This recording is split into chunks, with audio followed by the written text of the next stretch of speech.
Continuando con la materia de cirugía, vamos a dar inicio a la unidad número 7, que se trata de los procedimientos que se hacen en esta asignatura.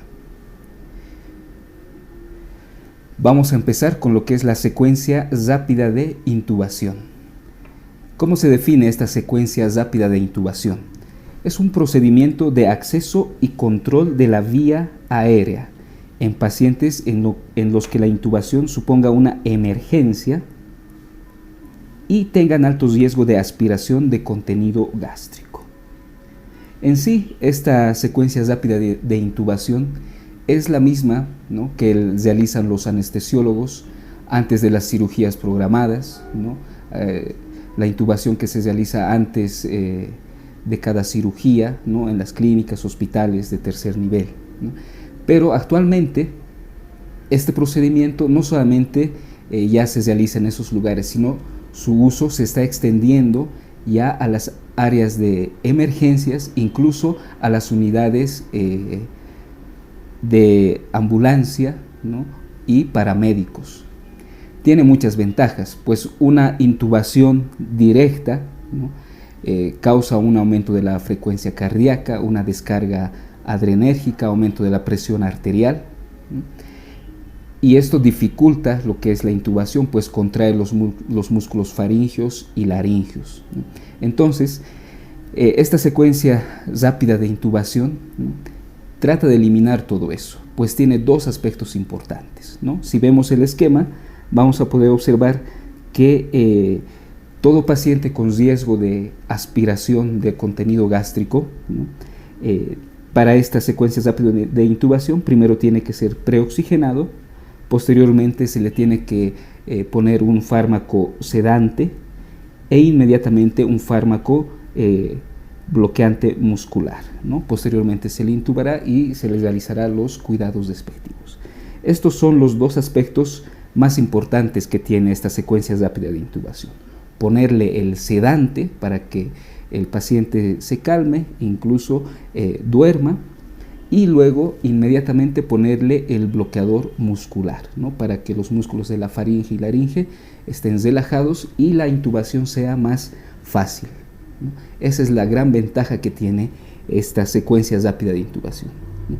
Pero ya abarca mucha más responsabilidad para el cirujano o médico tratante, pues tiene que tener un buen conocimiento especialmente de los fármacos que se utilizan, ¿no?, tanto sus indicaciones como contraindicaciones, además de tener la práctica respectiva en lo que es la intubación orotraqueal, ¿no? Entonces, en resumen, eso sería la secuencia rápida de intubación: un manejo de la vía aérea en todo paciente crítico, ¿no?, de emergencia, ¿no?, y que tenga alto riesgo de broncoaspiración de contenido gástrico. Bueno, ¿qué indicaciones? ¿Cuándo realizamos esta técnica? En todo paciente con estado crítico que requiera soporte avanzado de la vía aérea. También en pacientes críticos con estómago lleno, es decir, pacientes que no estén en ayunas, en mujeres embarazadas, en pacientes con obstrucción intestinal. ¿Y cuáles vendrían a ser las contraindicaciones de esta secuencia rápida de intubación? Contraindicaciones absolutas en aquellos pacientes que ya estén con un colapso total de la vía aérea superior y por lo tanto requieran una vía aérea quirúrgica, ¿no?, o en pacientes en los que se haya perdido todos los puntos de referencia, por ejemplo un traumatismo facial, ¿no?, u orofaringio, donde la anatomía se desestructura totalmente, ¿no? Y algunas contraindicaciones relativas: vía aérea difícil de intubar anticipadamente, es decir, puede ser pacientes obesos, de cuello corto, ¿no?, una gran barba o alteraciones dentarias, por ejemplo.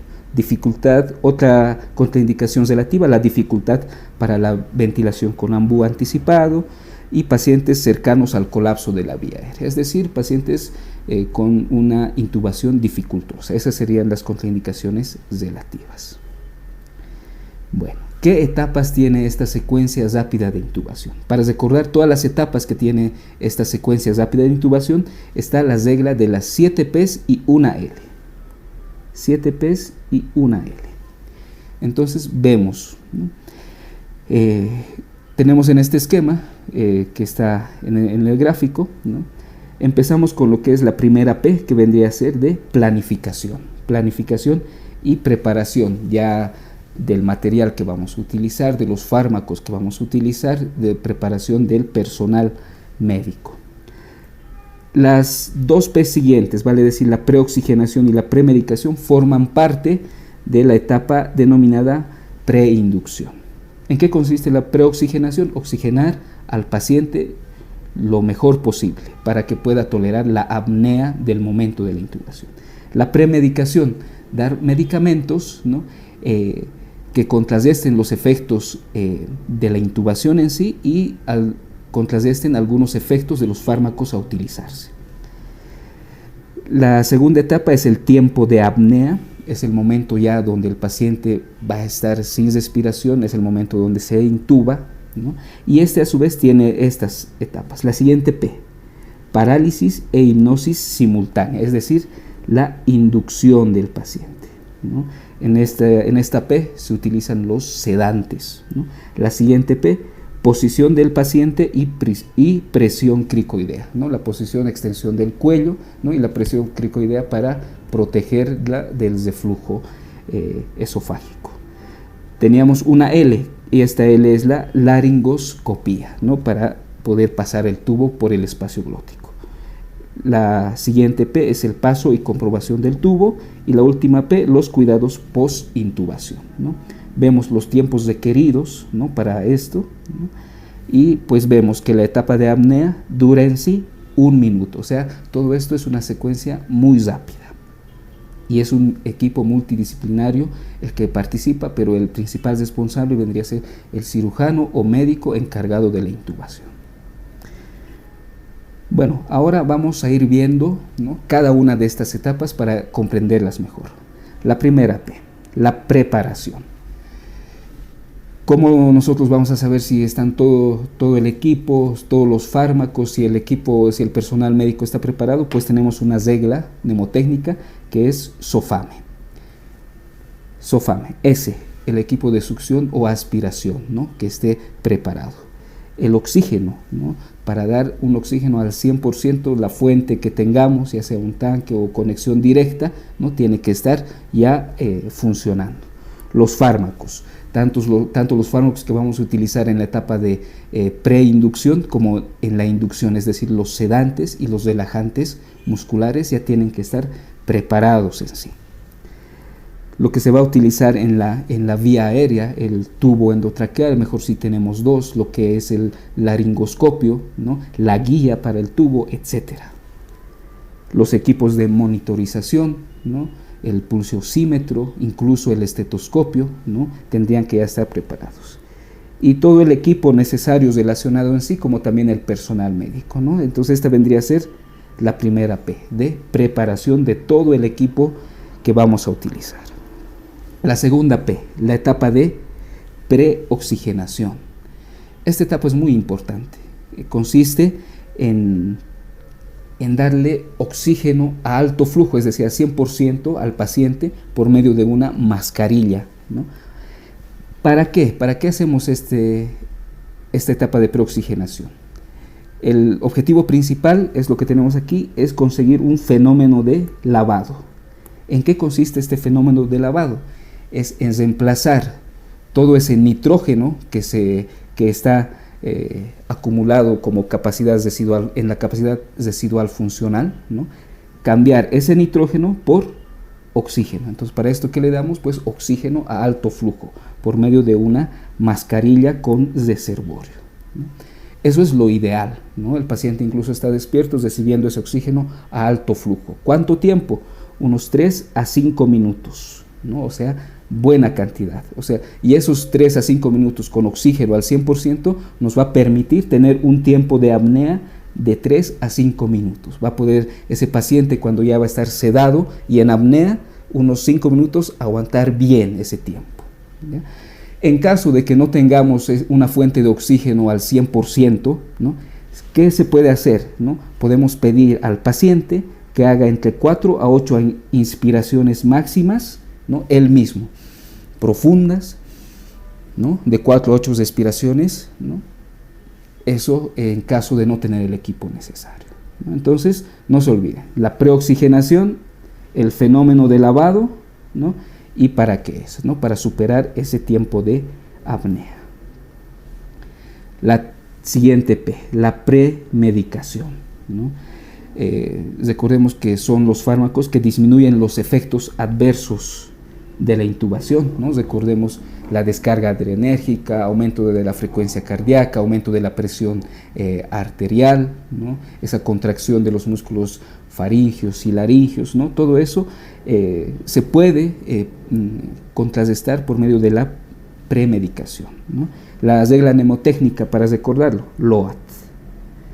L, se puede utilizar lidocaína, ¿no? Que disminuye la presión intracraneal, disminuye la reactividad de la vía aérea. O opiáceos, ¿no? Especialmente el fentanilo, ¿no? Que disminuye la respuesta neurovegetativa, disminuye la presión intracraneana y es especialmente ideal en pacientes críticos. La A, de atropina, ¿no? Esta atropina solamente se utiliza en pacientes pediátricos que estén con bradicardia, ¿no? Ya esto en plena visualización de la glotis, ¿no? Incluso en bradicardias producidas por fármacos, ¿no? La atropina tiene su uso así, ¿no? Y la D corresponde a los fármacos desfasciculantes, ¿no? Especialmente se utiliza la succinilcolina, ¿no? Esta última succinilcolina en dosis desfasciculantes ya generalmente no es utilizada, ¿no? Pero los anteriores sí, ¿no? Y tenemos otros fármacos que podemos mencionar, como el midazolam, ¿no? que causa amnesia, disminuye las mioclonías por etomidato y disminuye los efectos psiquiátricos de la ketamina. El esmolol, un beta bloqueante que controla la respuesta cardiovascular a la laringoscopía. Entonces recordemos, premedicación, para recordarlo, el mnemotécnico LOAT, lidocaína, opiáceos, atropina y desfasciculante. La siguiente P, una P muy importante, parálisis e hipnosis simultánea, es decir, vamos a hablar ya de la inducción, es decir, vamos a empezar a sedar al paciente y también relajarlo muscularmente, ¿no?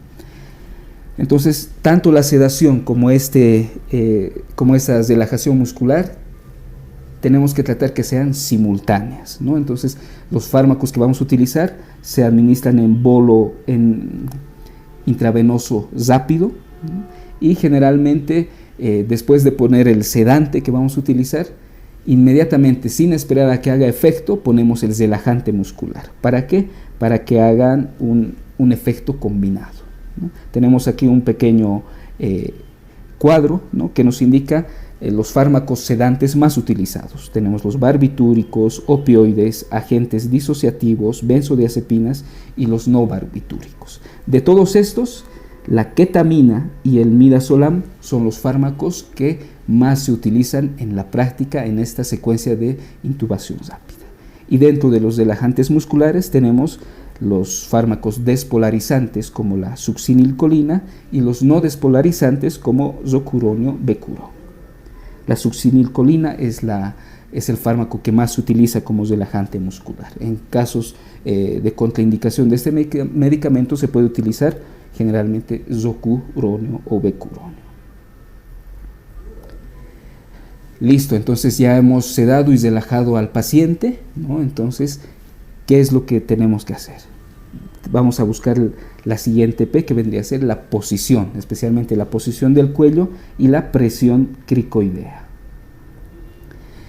¿Cuál es la posición ideal, ¿no? Para poder nosotros facilitar la intubación? Es la posición de olfateo.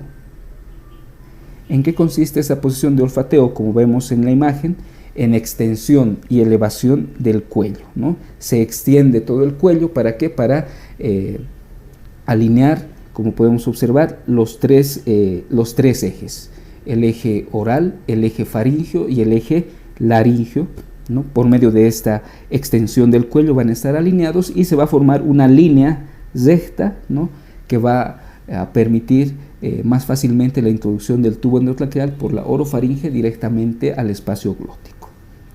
Y la presión cricoidea, esta presión cricoidea generalmente se utiliza con la maniobra de Selig, es para la protección de la vía aérea. ¿En qué consiste? Es realizar una presión sobre el cartílago tiroides, ¿no? ¿Para qué? Para evitar, ¿no?, que el contenido gastro y esofágico vuelvan al espacio glótico. Entonces constantemente se va presionando ahí. Su uso es muy controversial porque se puede causar traumas, dificultar la aspiración, incluso disminuir la visualización de la glotis. Pero recuerden, la presión cricoidea o la maniobra de Selig es más que todo para protegerlo del reflujo, ¿no?, que puede tener. Esa vendría a ser la siguiente P, posición y la presión cricoidea. Seguimos, tenemos la L, ¿no? 7 P's y una L. ¿A qué se refiere la L? A la laringoscopía directa, es decir, por medio del laringoscopio, ¿no?, que generalmente lo agarramos con la mano izquierda, empezamos a poner sobre la comisura derecha, las recosemos hacia la izquierda traccionando la lengua, y con la mano derecha, que generalmente es la más diestra en la mayoría de nosotros, pues realizamos la intubación. En esta laringoscopía directa, ¿no?, ¿qué es lo que vamos a ver? El espacio glótico. Nos vamos a encontrar con el espacio glótico directamente, ¿no? Entonces, ahí, viendo ese espacio glótico, tenemos que nosotros ver, va a ser una intubación fácil, una intubación difícil, ¿no? Entonces, para esto, en el momento de ver nosotros ese espacio glótico, tenemos que utilizar la clasificación de Cormack-Leján. Esta clasificación tiene 4 grados, como vemos en la imagen. El grado 1 es una glotis completa, no es espacio triangular, es muy visible. En el grado 2 tenemos que solamente se ve la glotis posterior. En el grado 3 ya no se ve la glotis, solamente se ve la epiglotis. Y en el grado 4 solamente no se ve ni la epiglotis, ¿no? Entonces son los 4 grados de Cormack-Leján. El 1 y el 2 se pueden clasificar como intubación fácil, y los grados 3 y 4 como intubación difícil. Muy bien. La siguiente P, paso y comprobación del tubo, ¿no? Ya hemos visto, tenemos el espacio glótico, sabemos si va a ser una intubación fácil o difícil, ¿no? Entonces tenemos que hacer pasar lo que es el tubo endotraqueal, especialmente el globo distal, ¿no?, por la glotis, ¿no? Verificamos visualmente esto y ya esa vendría a ser la principal actuación, ¿no? Se puede ayudar con lo que es con la maniobra de Brupp, ¿no?, para mejorar esta intubación, ¿no? Brupp, ¿qué significa? Back, right, up y presión, ¿no? Presionando hacia atrás, hacia la derecha y un poco hacia arriba, ¿no?, para mejorar, visualizar el espacio glótico. Luego tenemos que comprobar que el tubo esté en vía aérea superior. Entonces, para comprobar, ¿qué tenemos que hacer? Lo que mientras más podamos comprobar, mejor, ¿no? ¿Qué vamos a poder ver? Un empañamiento del tubo, ¿no? Eso nos indica que está en vía aérea, ¿no? Hay que ver los movimientos torácicos, ¿no? Los movimientos torácicos en inspiración y en expiración tienen que ser simétricos en ambos hemitórax, no solamente en uno. Y auscultar que epigastrio, las bases pulmonares y el ápex pulmonar, ¿no? Por medio de la auscultación también comprobaríamos que el tubo endotraqueal está en vía aérea, ¿no? Y luego de eso inflamos el balón con unos 8 a 10 milímetros de aire. Pero la comprobación ideal, ¿no?, para ver si el tubo está en vía aérea vendría a ser la capnografía, que es este aparato que se encuentra en la imagen, ¿no?, especialmente. Entonces, mediante todo esto que hemos mencionado, hemos analizado esta P, paso y comprobación del tubo. Continuando con la siguiente P, vamos a ver lo que es la posintubación, las actuaciones posintubación. Tenemos aquí asegurar lo que es el tubo, conexión al ventilador mecánico, realizar una radiografía de tórax, como podemos observar en la imagen, ¿no? Donde el tubo endotraqueal generalmente llega hasta lo que es el nivel de la carina. Luego mantenemos algunos fármacos sedantes y analgésicos necesarios aún y optimizamos lo que es la presión arterial, ¿no? Son las actuaciones post-intubación más importantes que tenemos. Bueno, y a continuación, para terminar, vamos a ver un video, ¿no? Y los relacionamos con todas esas fases. Recordamos la fase de preparación, la fase de preoxigenación, la fase de premedicación, la fase de inducción, es decir, la sedación y relajación simultánea, y la intubación en sí y los cuidados post-intubación, ¿no? Vemos a continuación este video. Vemos que el paciente está despierto aún, le están preoxigenando, ¿no?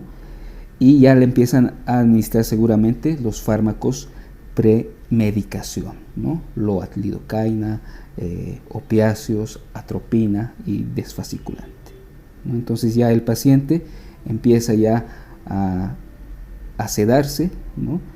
Y sigue recibiendo el oxígeno al 100%, ¿no?